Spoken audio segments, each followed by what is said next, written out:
Hello, my name is Jake Wesley. This is my presentation on individual right to self harm and suicide.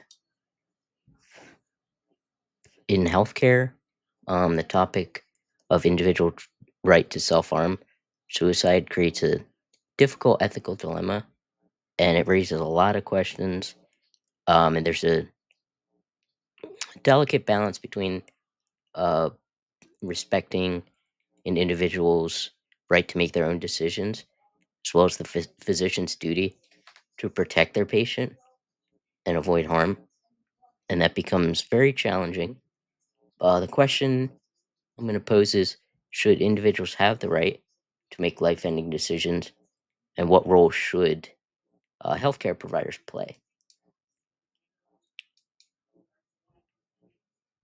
So, the definition of self harm is the intentional act of causing injury to yourself.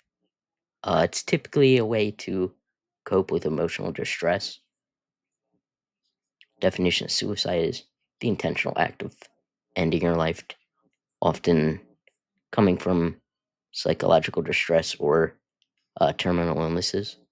Relevance in healthcare is professionals often encounter patients dealing with mental health or terminal illnesses that may lead them to wanting to help self harm or causing suicidal thoughts. Ethical challenge would be that providers must balance respect for patients' right to their decisions as well as the physician's duty to protect their patients. Little bit of legal background here.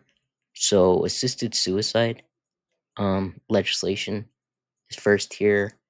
Assisted suicide laws are different around the world, and in countries like Switzerland and a few U.S. states, like Oregon and Washington, they do offer legal physician assisted suicide, but the regulations are very strict. And then ethical considerations would be a system for ethical decision making should be created, since the laws usually have certain criteria like having a terminal illness and being mentally competent to make that decision. Um, some responsibilities for healthcare. Um, Healthcare providers must navigate the legal landscape and also maintain ethical responsibilities, ensuring that their patients are competent and informed and not pressured towards making such a decision. The ethical responsibility of healthcare provider would be to uphold patient autonomy and protect patients who may be more vulnerable or in a place that where they cannot make such a decision. Ethical considerations here. So, autonomy versus the duty to protect life. So, respect for persons or autonomy is the ethical principle that refers to patients' right to make their own choices, including decisions that would be made to end their life or pursue self harm. Then, duty to protect life is beneficence. Healthcare professionals do have an obligation to uh, make decisions in their patient's best interest, and non malfeasance is the duty for a healthcare provider to do no harm. And this can oftentimes conflict with respecting a patient's wishes to pursue self harm or suicide. Um, and healthcare professionals often face ethical dilemma.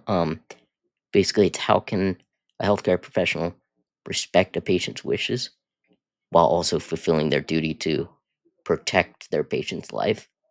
Um, and this dilemma sits at the center of the healthcare debate regarding self harm and suicide. Next would be informed consent. Um, this principle refers to patients' right to be informed about their health condition and treatment options. This is a complex issue if a patient is considering suicide or self harm. Um, and those mental health concerns during that situation would be competence. So, mental health conditions could impair judgment and the ability to make a sound decision, and that would make the ability for informed consent much more difficult.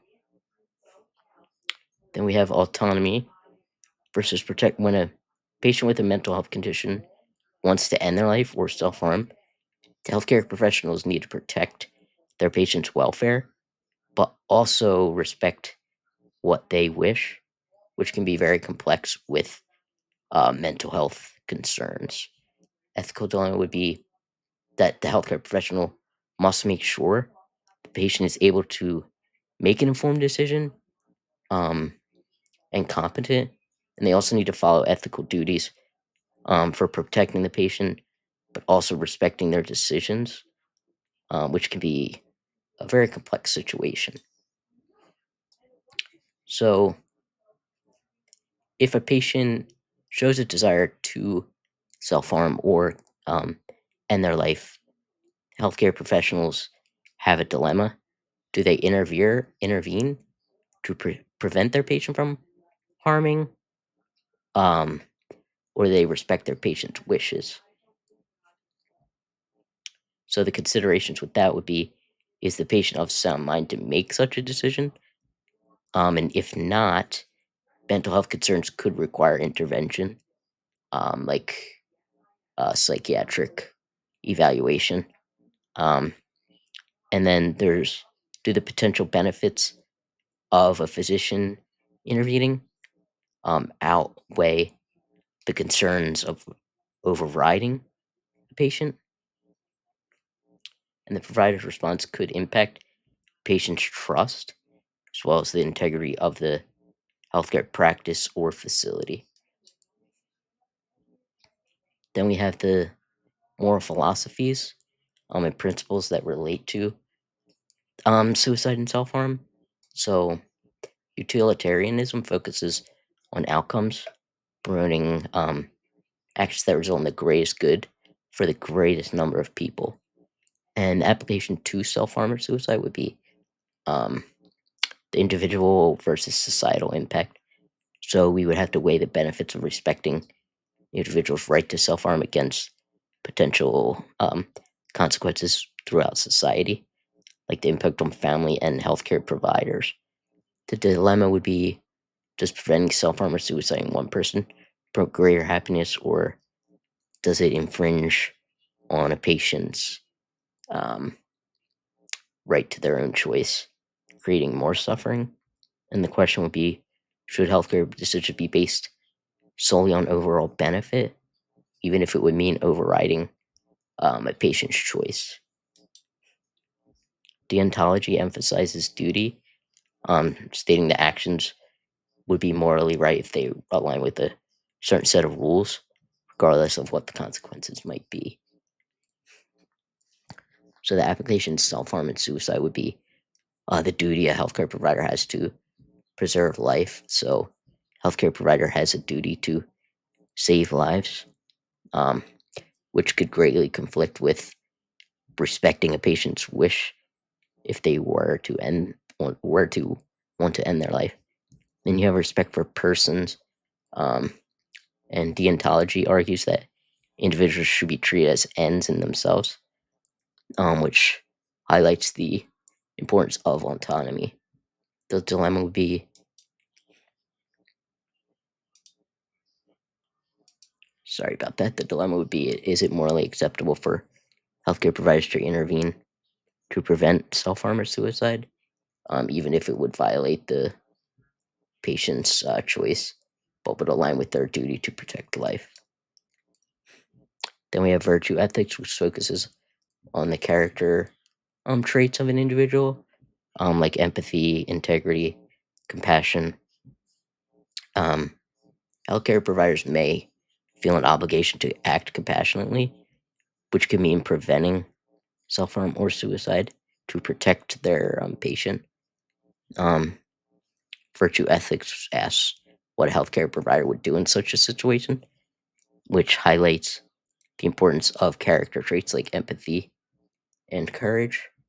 Um, like, would they have the courage to go over a patient's head and um,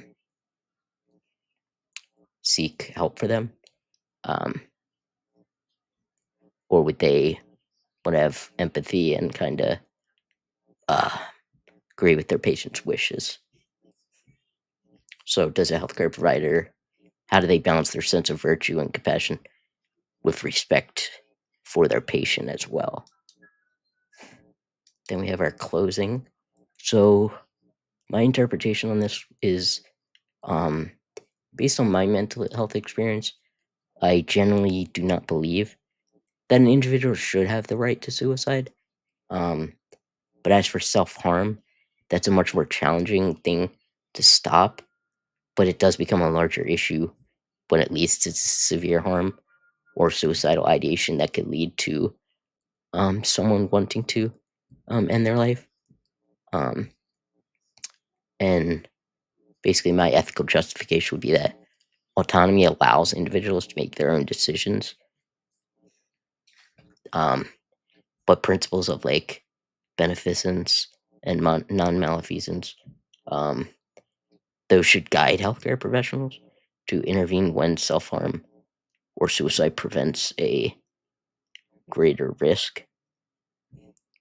Because obviously, if someone's self-harming, it doesn't always mean that they want to end their life.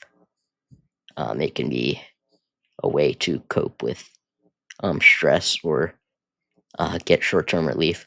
So the considerations that I would have is the current medical system is largely not equipped to handle patients with terminal illnesses who also need mental health care.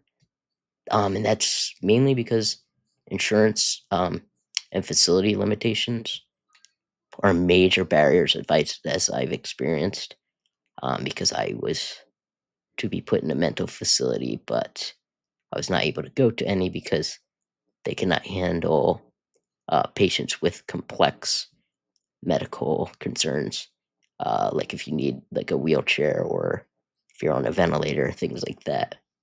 So, in cases where individuals face a terminal illness and severe mental health challenges, there may be a much stronger and better case for allowing them the right to self harm or suicide, especially if they cannot get the care that they require. So, some real world applications here would be in healthcare policies. So, hospitals use guidelines involving mental health assessments, and ethics committees could to manage self harm or suicide cases. And then we have institutional ethics committees.